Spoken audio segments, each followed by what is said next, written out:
Englobat en el seu esperit d'optimització dels recursos i l'establiment de sinergies positives entre les seves àrees de negoci, Ferrocarrils de la Generalitat de Catalunya preveu aprofitar part dels elements del material mòbil de l'aeri d'Esparreguera per renovar el telecabina Coma del Clot de Vall de Núria.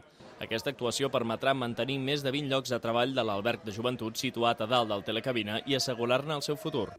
L'empresa pública ha reconegut una vegada més que el telecabina estava arribant al final de la seva vida útil i es feia imprescindible la seva renovació per mantenir els estàndards de qualitat del servei habitual de ferrocarrils. A mitjans de l'any passat, el president de l'empresa pública ja va parlar sobre aquesta qüestió. Va anunciar l'increment en 2 euros del preu del cremallera per buscar més recursos per afrontar una possible renovació xifrada entre 6 i 7 milions d'euros. Enric Ticó va assegurar que el manteniment anual del telecabina és molt elevat i que aquest 2017 es preveia que es disparés fins als 600.000 euros. Ticó va afirmar que si fos per ferrocarrils aquesta infraestructura es tancaria, però va admetre la seva importància pel futur de l'alberg del Pic de l'Àliga. El director de l'equipament, Joan Vilaplana, que encara no ha vist el projecte, considera que aquesta és una solució temporal. Per tant, segons ell, amb aquesta renovació puntual no s'acabarà amb els problemes endèmics de la instal·lació, com la manca d'espai i un bon accés.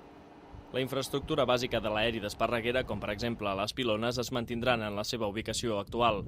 També es continuarà fent el manteniment oportú per a un possible restabliment del servei comercial en un futur. El servei de l'aeri d'Esparreguera està suspès des de l'1 de gener de l'any 2012. La raó és no haver assolit uns nivells de demanda suficients que fessin viable la seva explotació.